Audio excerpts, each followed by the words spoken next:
And if you don't mind sharing with us, what was it? But my big purse, big is relative. Big for me could be not big for you. You know, no. But my first big purse over uh, in the seven figures was in 2009 when I fought the pound guy Chad Dawson. That's where I had my first $1 million purse. When I stepped on the ice, I never backed down and I never stayed down. And I was vicious and I was malicious and I don't care. He's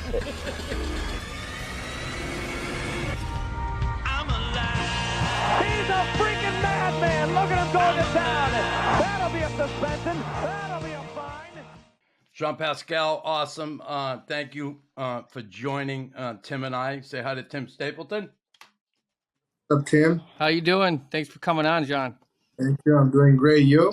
Good, good. Listen, great to have you, and I'm so happy that you join us so close to such a big fight. Now, certainly we have a mutual friend in Sean Oba who set this up for me, and I appreciate it, and I appreciate you coming on. I want to go back, John, to you. You're a 4-year-old kid growing up in Haiti, and you move to Montreal. Now, I don't know how much you remember about that, but what was it like coming from another country here to Montreal, and how difficult was it for you to assimilate to a new country? But honestly, I left Haiti. I was 4 years old, so I was pretty young. Of course, because when I came in the month of February with the snow. So I was saying snow. I was like, "What the heck?" I thought they were monsters under the snow. But that was the first time that I was seeing snow. But it was frankly really easy to adapt myself to the snow and the new life because I was so young. I was 4 years old. I was still like a baby. So you moved to Montreal. You get up here. Now you're in the snow. You leave the great climate that is Haiti, and you come Yeah. here and you go through your schooling, and then you played some hockey as a young kid. And how did Yeah. that happen? I Be- actually, Oba told me that you were actually the first PK Subban. Actually, I was to be the first PK Subban. Quit. I didn't reach NHL, but I used to play double A, triple A.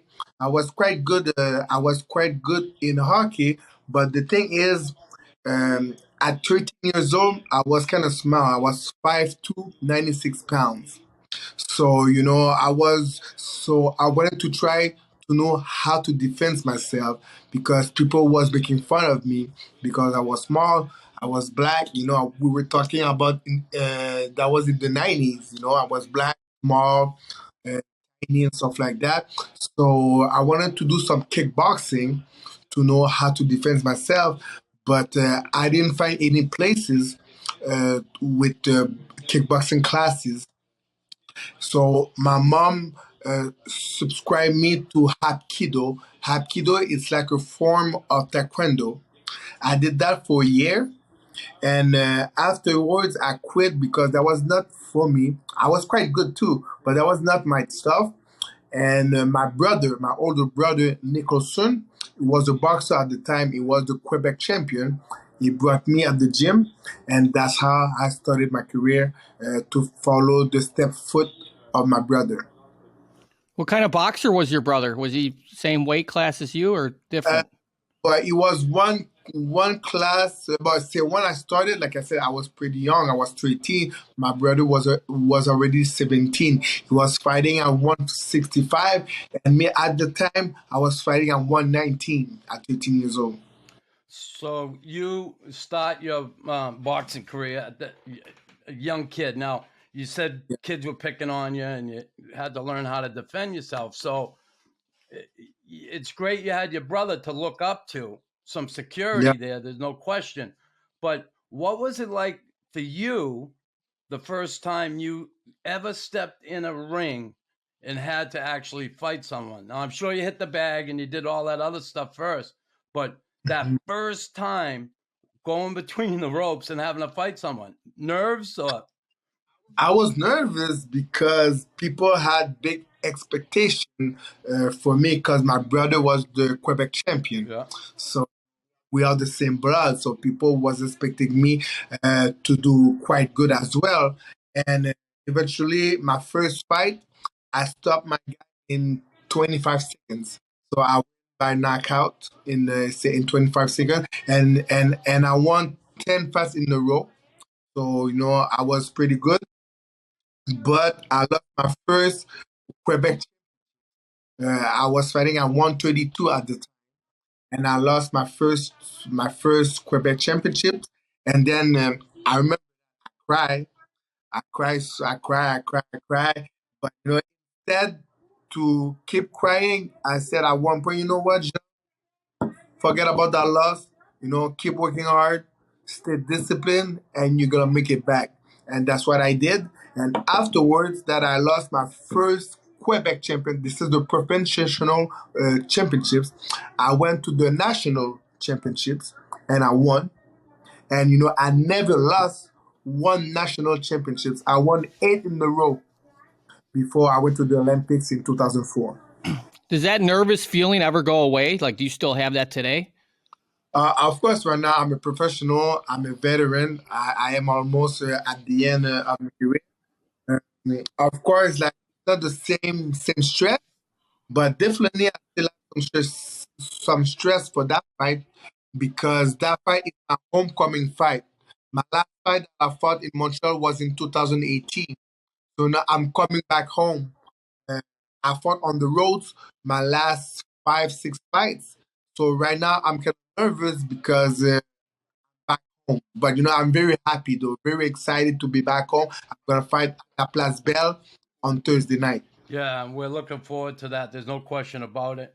And but before we get to Thursday night, Place Bell, you turned pro after the Olympics, winning gold medal in the Olympics. Yeah.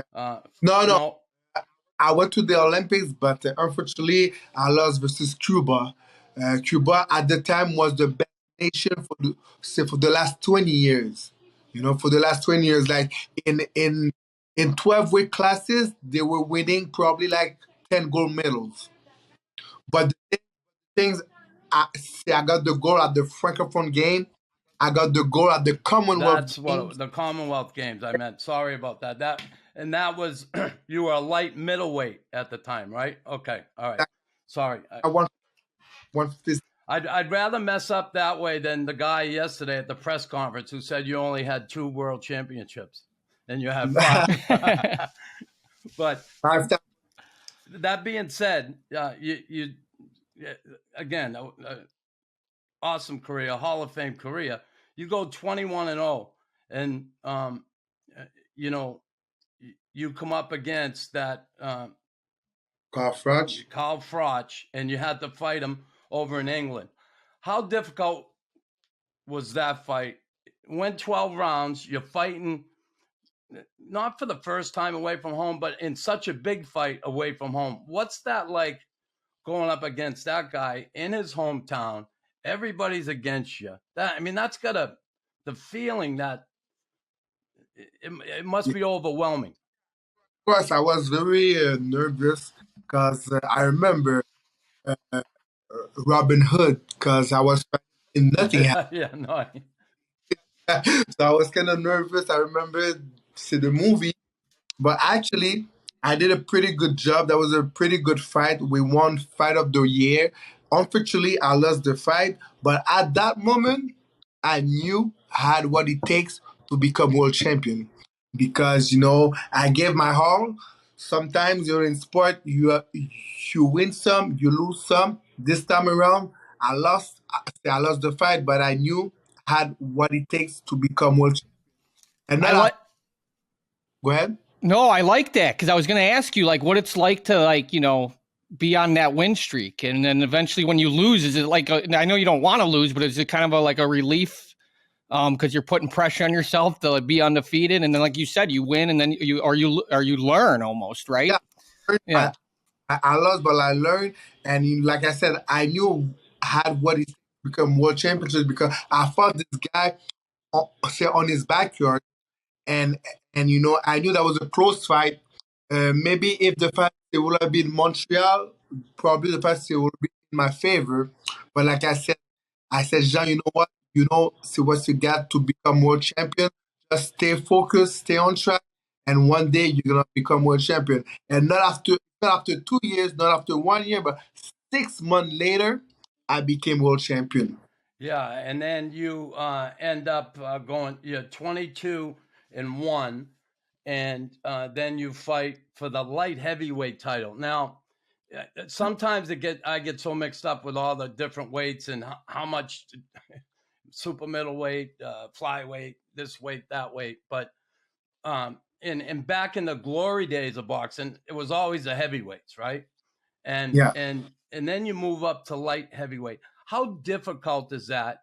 And really, how much of a difference does 5-6 pounds make in a fight? If you're fighting But to someone heavier, does it really make a huge difference? To be honest, that for myself, in my case, it wasn't a big difference because I was a big super middleweight. I was a big 168 pounder. So when I moved up to 175, of course, I was a little bit nervous because the guy were bigger. But like I said, I was a big 168 pounder. So I made the adjustment very quick, very fast. And my first fight at the light heavyweight champion, it was for the world title, and I won it. So that was not a big obstacle for me. And it's only 7 weight difference. But the thing is, when you fight at 168, you walk around like probably 180. So when you fight at 175, you walk around probably 200 pounds. That's where is the big difference. So is it when you make weigh in, or when you have to like weigh in right after that? Are you trying to put weight on? Yeah, Yeah, right. weigh in the day before the fight. Like me, my fight is on Thursday night. I'm gonna weigh on Wednesday night. The weigh-in's gonna be live on yes at 5 p.m.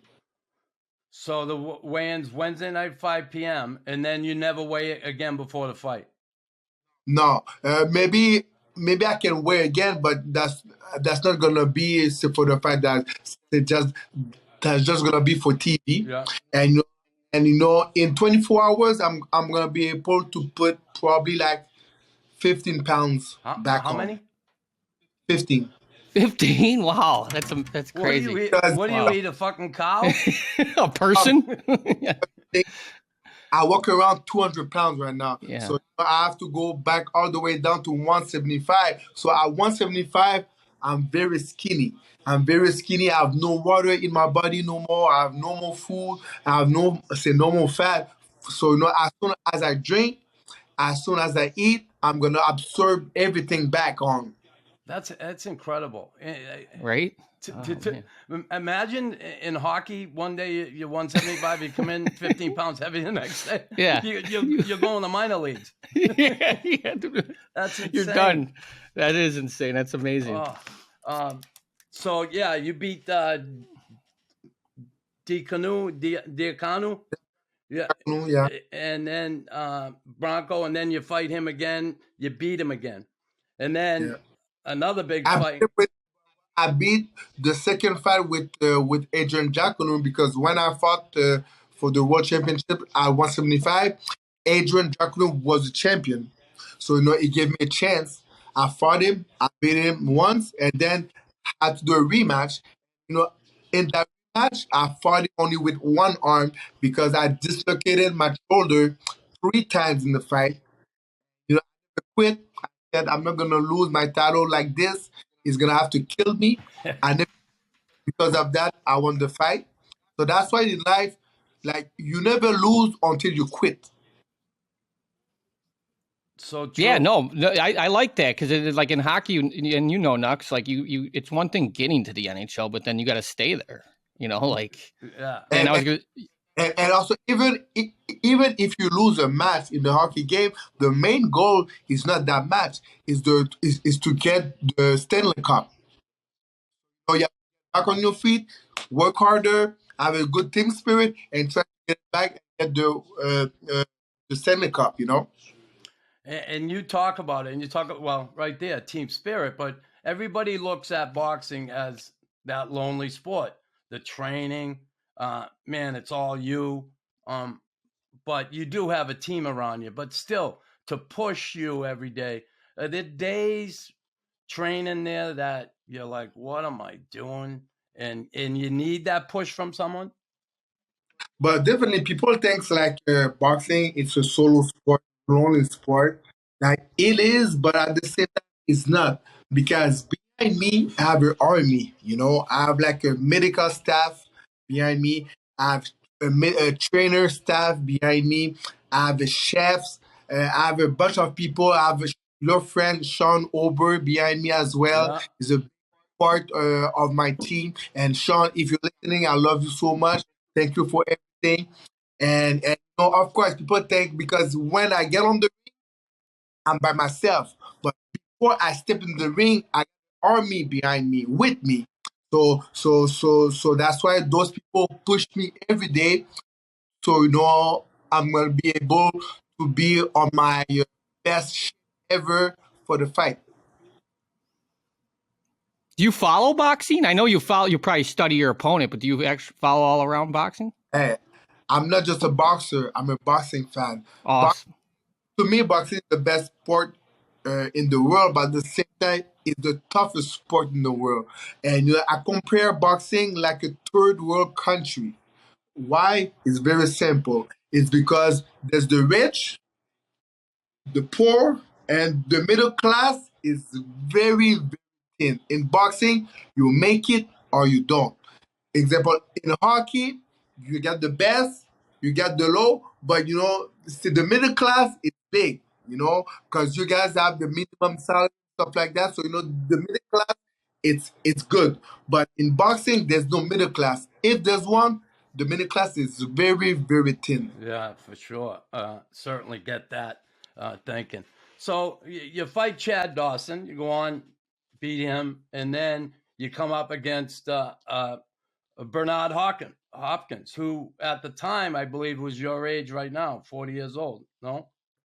Yeah, at the time he was a little bit older than me, but see, you mentioned Chad Dawson. I fought Chad Dawson in 2009, and at the time, Chad Dawson was among the best pound for pound fighter in the world, in the top five best fighter in the world. I was the underdog, 4-1 to lose against Chad Dawson, but me, I'm a guy who always believe in myself. I believe in my knew I was better because those people, because the American, they better than Canadian. Yeah, yeah. Not because, but don't forget, Canada is on top, Modes and Americans call this. Canadians and the US is beneath us. So we're on top, guys. So I said, you know what? I'm gonna show them, and I won the fight. I won the fight easily, and I beat it. And I'm the only fighter in Canadian history who beat a pound for pound fighter. And then afterwards, after the Chad Dawson fight, I fought a legend as Bernard Hopkins. And the first fight, I got a draw. But honestly, I really think I won the fight because I beat him not once, not twice, but three times in the fight. I dropped Bernard Hopkins three times in a draw. Yeah. You know? But at the same time, they were trying to make him become the oldest champion ever in boxing history. It's politics. And I'm the same age as you, and I grew up a fan, and I think I read this. You idolized Roy Jones Jr.? Yeah, I yeah. loved Roy Jones Jr. What'd you like about him? Just the he was awesome, but go ahead. So like the way he fight, boxing it's an art, it's the noble art, and the way he fight, it's art is very entertaining, and he got skills, speed, power. To me, Roy Jones, he is the TBE. the best ever. All right. And me, I'm the TBE. What, Jean, boxing, like you just said it, right? They wanted Bernard Hopkins to be the oldest champ ever. So, boxing also for years, there's a dirty side to boxing. Definitely in any sport. What is the thing you like about your sport that you despise the most? Honestly, it's all about the politics and the money. Because I remember when I was amateur, I was fighting for my pride. I was fighting for my country. I was fighting for my country, not for money, not for politics. But now, as a pro, there's so many sharks in the game. You need to check your manager, promoter. The promoter can collude with your manager to fuck you up. And sorry, my That's language. okay. But so it's a business. It's all about politics and money. Money runs the world. So it is what it is, guys. What do you feel about the whole crossover UFC and this Jake Paul and all that? Is that something you support, or is it kind of embarrassing? But honestly, it's interesting. It's interesting for the non-boxing fans. For the hardcore fans, it's garbage. But for the non-boxing fans, quite fun, entertaining for them, and also it's good. I think it's good for boxing, so more people get to know boxing because boxing is a great sport. And me, I think Paul he did a great job. He's doing a great job. I don't think he can beat any world class boxers right now, but if keep training hard, we never know. You never know, and you go up against Sergey Kovalev, and here's what I love about Kovalev, and yeah, watch him as a fighter. And what I love what he said about you. He said, Jean Pascal has a crazy fighting style with the way he throws punches from every angle. He does odd looking things in the ring. For instance, in his fight last year against Butte, Pascal threw a double punch at Butte at one point in the fight, and it made Pascal, it made the other guy look foolish. Now, that unpredictability that you have, is that certainly an asset? I think can be an asset. But if you were to describe your fighting style up against what Kovalev just said about you, what would it be? Yeah, but it's right because I fight with angles. Not many boxers use angles. I fight like a little bit Roger used to use angles to fight. So I'm very like awkward to fight because I use angles. My punches can come from anywhere, any angle. So that's very dangerous. So that's why Bernard Hopkins had a hard time with me because he was not prepared for all these angles. Well, Thursday night, there's going to be some angles. But before we get there, I want to talk about certainly what happened when you tested positive for PEDs before your fight. Now, what went on there, and But and and but and what went on there, and do you think how much you think that really hurt your legacy moving forward?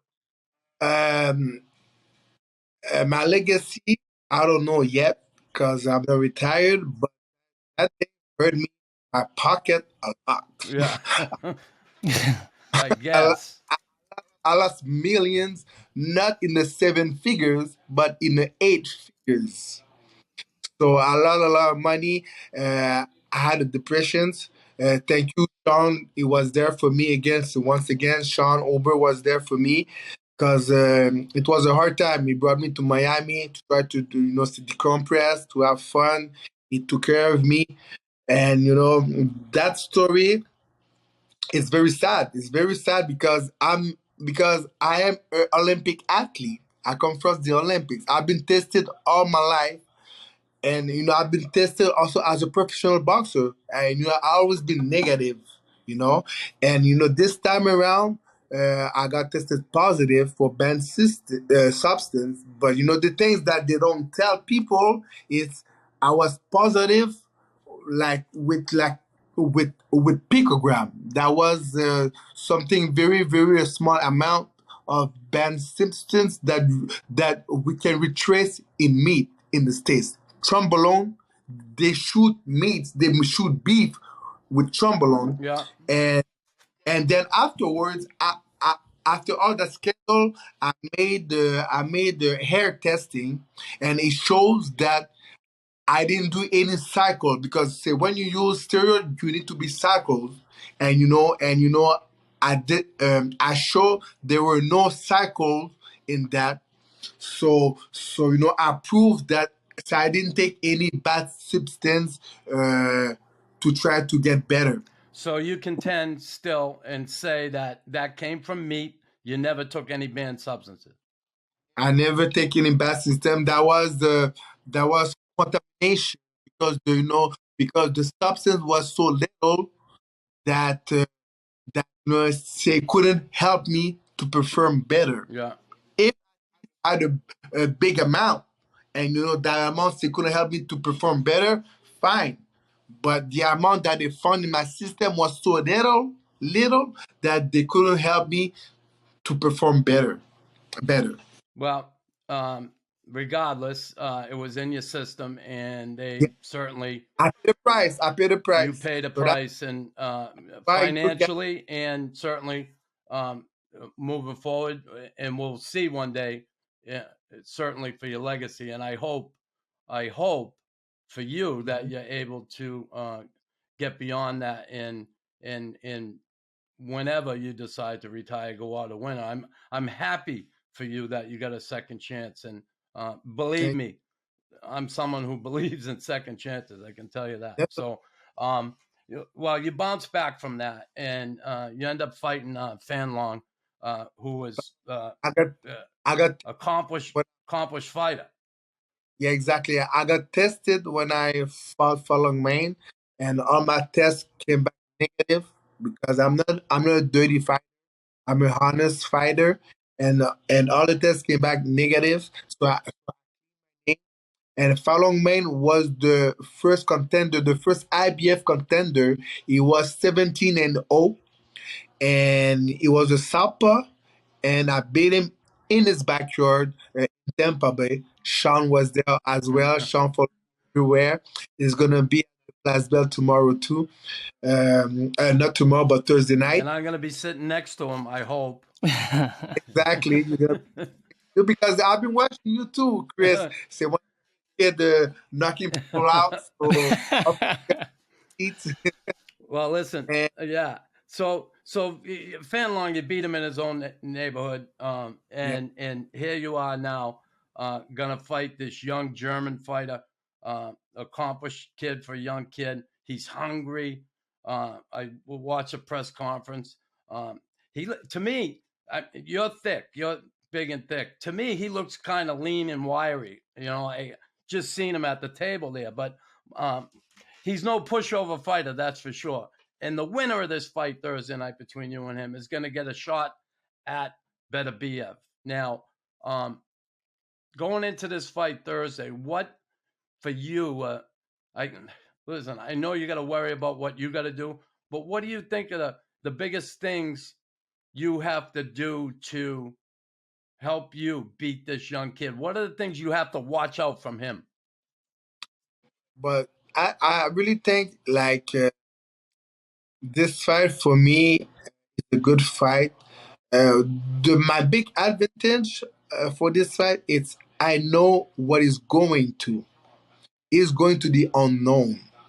Is going to the unknown. Me, I know because been there, done that.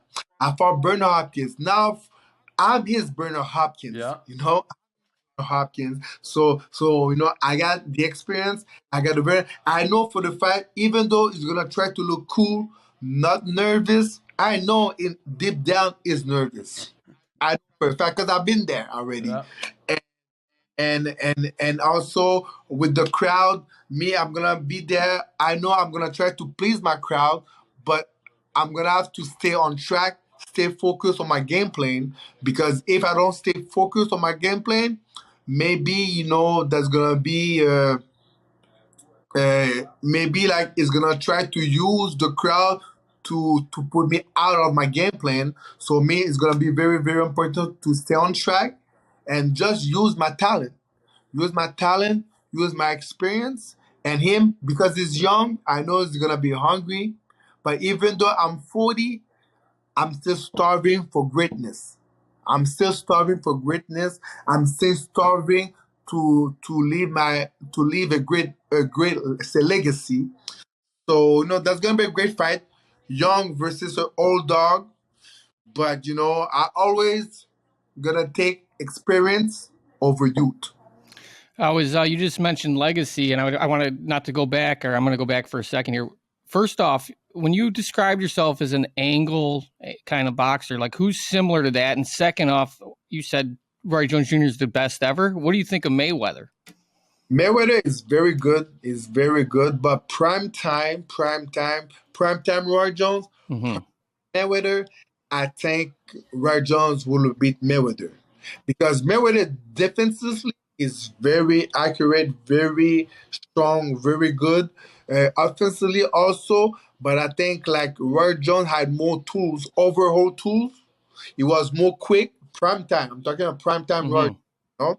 So I think to me that's why Roy Jones is TBE, the best ever, even over say Muhammad Ali. But Ali, it's a bigger symbol because he went beyond his sport. You know, so that's the big impact that he had say on Earth.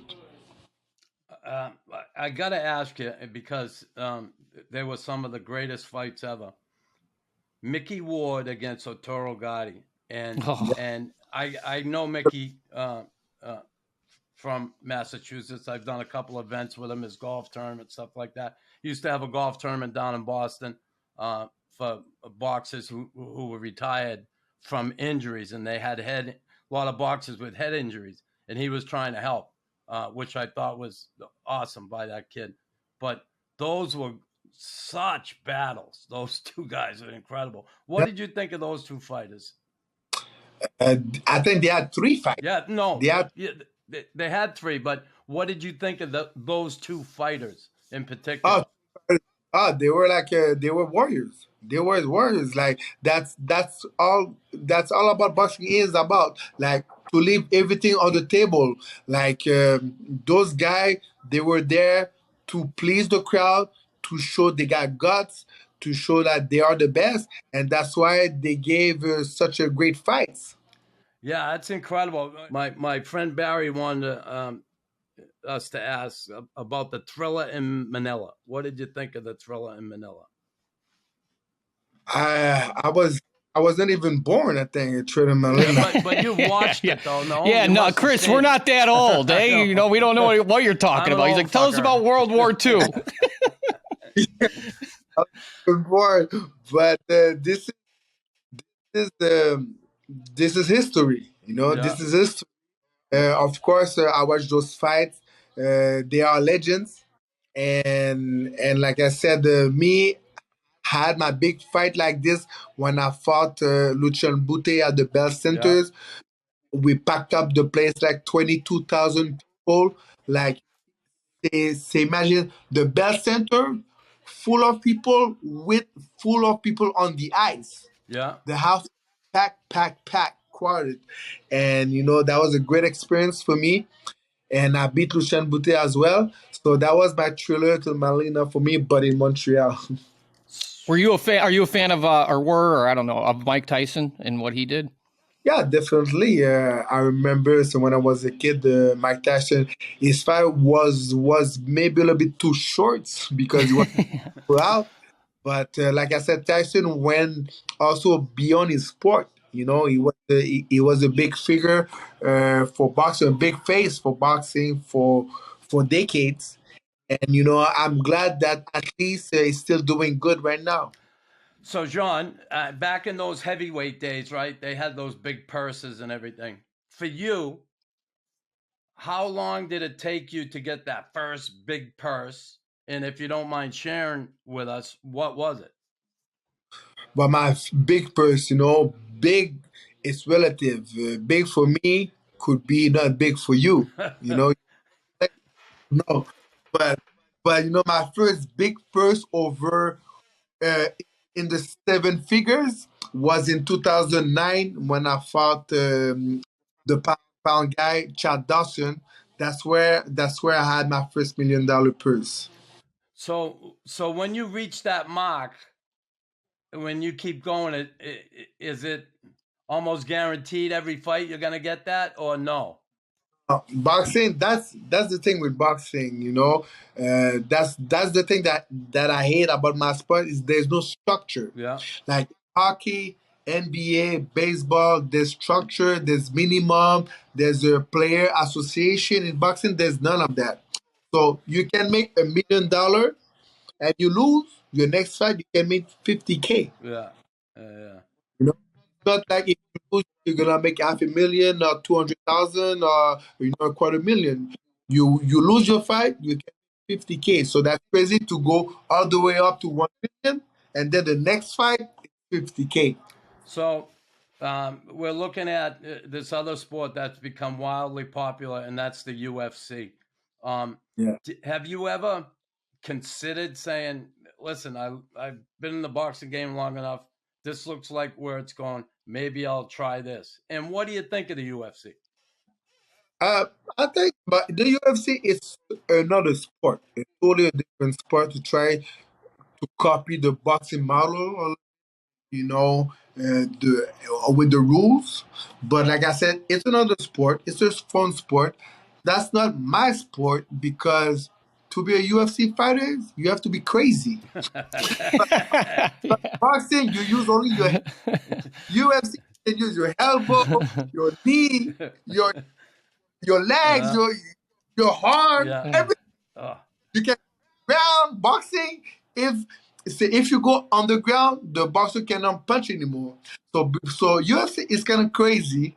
I remember like 7 years ago, I tried to do like a crossover fight with George St. Pierre, GSP, because my good friend is from Montreal as well. But GSP, he declined my offer. But I said, let's go, buddy. Let's try. Just let's please the fans. But he said no to me. I'm still working on that. I hope SP is gonna say.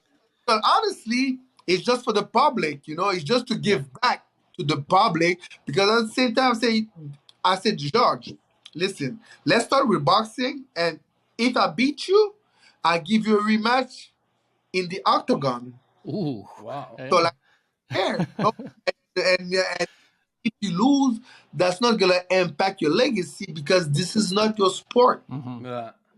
Not your sport. So hopefully one day it's gonna accept GSP. Let's see who's the best fighter, not boxer or UFC fighter, the best Well, fighter. listen, you have other stuff to attend to before that, and that is Thursday night, Michael Efert, and the winner of that fight is supposed to fight Artur Beterbiev. Now, Beterbiev, 19 wins, 19 knockouts. I know don't want to get too far ahead, but to go up against a guy like that who has 19 knockouts and 19 fights, does your ass tighten up a little bit? Hey, listen, me, I love challenges. I love this. Is Russian monster. Is the machine. You remember Rocky Four? It's Drago, but I'm Rocky. And can break down too. Even though he's a machine, he can break down. He can. So I just have to find the right angles, and I'm gonna break him down. Would that be a big if you that happens to that be a big purse that fight? I I hope so, Yeah. definitely, because at the end of the day, I never went into boxing for money, Mhm. but right now I'm 40 years old. I'm gonna risk my life. He has fight. I'm gonna put my life on the line. I says it have a daughter, so of course I need to get paid well to fight Arthur. But like I said, right now we're far from that. I have a fight coming up Thursday night against Michael Effort, and if I don't win this fight, nothing of this gonna happen. So that's why I have to stay on track, stay focused, and I'm sure I can hear Sean say, "Sean, you have to talk about Michael Effort." I know, Sean. Don't worry about it. So, No, all my focus is on Michael Effort. all right, you're 40 years old. You fight Effort. Just say, well, you beat him, then you fight the other guy. Would you walk away from boxing after that? Is But like enough enough? you said, I'm 40 years old, but we have to make things clear, Chris. I'm 40. I'm a young 40 years old, and plus I'm black, and black. So, so because I'm 40 years old and I'm black, it's probably like it's 40 years old, black.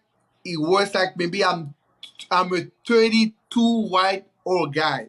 Okay, So, like Tim. So you got 15 more years. I love it. oh yeah. So now I'm gonna fight Arthur. Arthur is a white Russian. It's, so it's really 38. Not 32.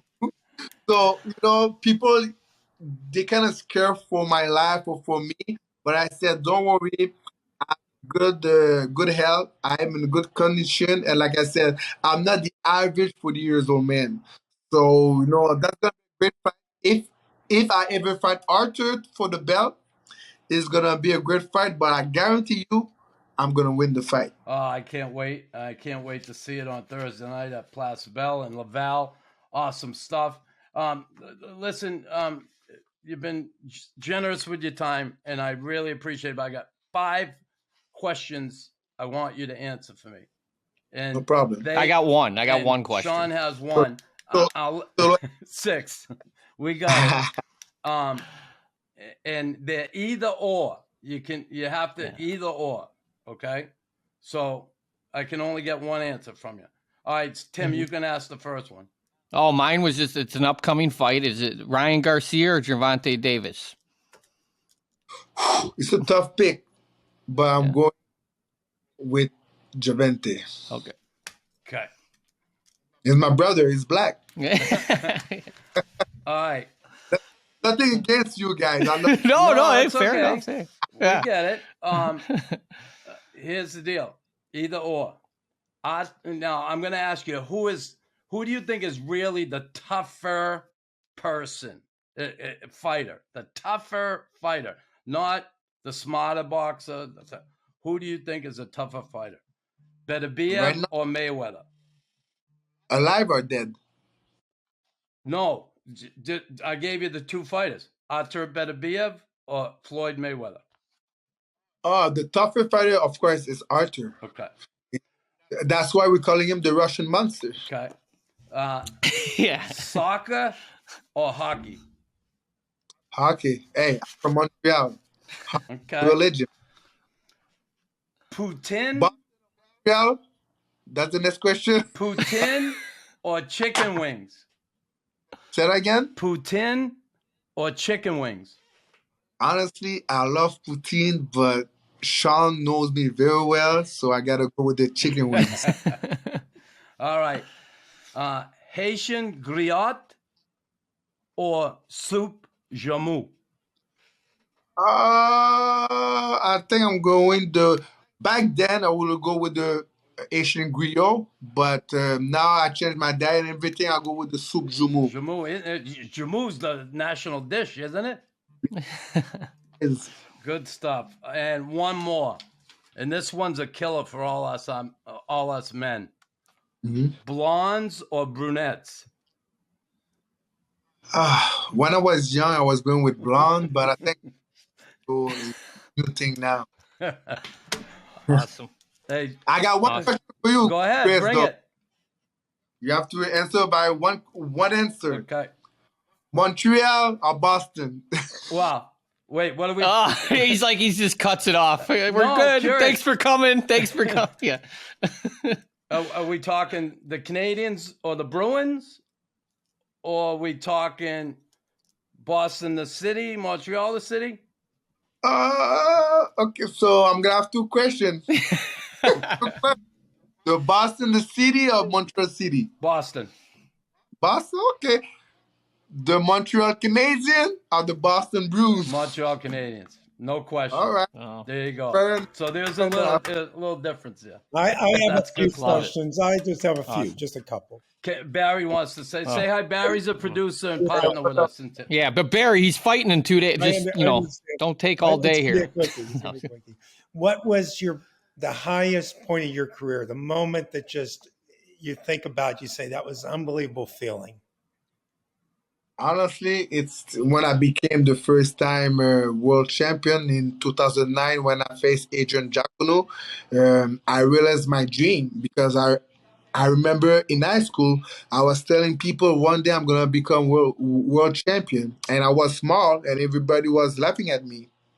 And I did it. So that's why, guys, you have to believe in yourself, believe in your dreams, but not believe in yourself and believe in it. You got to work hard, stay disciplined, and persevere in life. Because sometimes there's autos, there's bumps on the roads, but you have to keep pushing, keep going until you reach your goal. Because you never lose until you quit. Let me ask you this, Yeah, me to too. follow up. What's it feel like to be a world champion?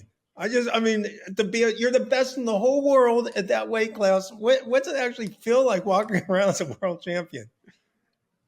Honestly, it's a feeling. It's amazing, and especially with girls because girlfriend, she knows you're the best fighter in the world. Nobody can mess with her. Oh, jeez. Awesome. Well, I kind of have that feeling too when I walk around with my girlfriend. Of course, we're the best of the best in the So on skate. We're the best. people always question me, hey, what's the toughest sport to play in the world? And I always say boxing. Just the you're in there alone with the other guy. And believe me, I've been in the ring, I've trained, and I've danced around the ring, and I thought I was in pretty good shape. You got to keep your fucking hands up because if you don't, the shoulders, yeah, everything. I got going, Yeah, I have my hands on. I'm like, fuck. Right here is where I get knocked out. Yeah. I'm dead tired in 30 seconds when I wrestle my 8-year-old son. So I can't, it is the toughest sport for sure. I agree with that. and it's a pleasure to me. And Chris, we were talking about Black Sean and blah blah blah, but Sean think he's black. Sean does. He thinks he's black. Yeah. Think he's black, but he told me he's black from the waist down. Oh yeah. That makes two of us. Yeah. All right, Barry. Go ahead, Barry. Last question. Yeah. No, that's all right. I was just going to tell him. No, go. I find it No, he's going to amazing. tell us. I found it amazing that you're fighting at 40 years old at such a high level still. I think how many boxers could fight at that level at 40 years old? You have, there's like you can count them on one hand that we're still It is amazing. years old. It's like Hopkins was one, but he was. But how have you changed at 40 years old? You're a 40-year-old fighter and a 25-year-old fighter. How have your style changed at all? Or do you think you're... Yeah, style changed because at 40, I don't have the same speed than when I was 21. Before when I was 21, I was rely on my speed, my instinct, and stuff like that. But right now, I'm 40 years old. I have to adjust myself. I'm slower, so I have to be more cerebral. I have to be more cerebral and lose my speed, my instinct. So that's the big difference. And the way I train, I cannot train the same way that I was training at 21 because I'm gonna get injured. I'm gonna get more tired. So I need to modify my training as well, and the way I eat, the way I sleep. So I made those kind of adjustments, and that's why I was able to last. And plus, I never use any drugs. Me, I like to have fun. I like to have fun. But the thing is, in life you have to learn, what, like, how to separate everything. There's a time to have fun. There's a time to train hard, to work hard, and never mix both at the same time. When I train, I train. When I party, I party, but with no drugs, with no drug. Because the drug is gonna kill you inside. Yeah. It's gonna kill you inside. It's gonna fuck you up. So, so me, I like, I said something to my friend, and I need to copyright that before someone steal it from me. I told him, like, no funds, no more funds, more fun. No funds, no fun. But you gotta work hard to get the Yeah, funds, though. Yeah. that's good. Yeah. Yeah. Yeah, that's good. So true. Is your More funds, no right? funds. Is I your like power that. still the same as you get older, or does it get stronger? I mean, actually, the actual power, your punch. Actually, the power, that's the thing that you lose That's what last. I think. The first thing that you're gonna lose when you get older is your speed. Is speed, and the power is the last thing that you're gonna lose. Well, So I got my I'm power. looking forward to the fight. Yeah, I'm I excited. And you won't. Hey, and you only lose when you quit. Is that you? Exactly. You only lose when you I quit. love that line. Yeah, And that is great. watch the fight in the States on ESPN Plus. Oh yeah, awesome. I'll be watching Awesome. it.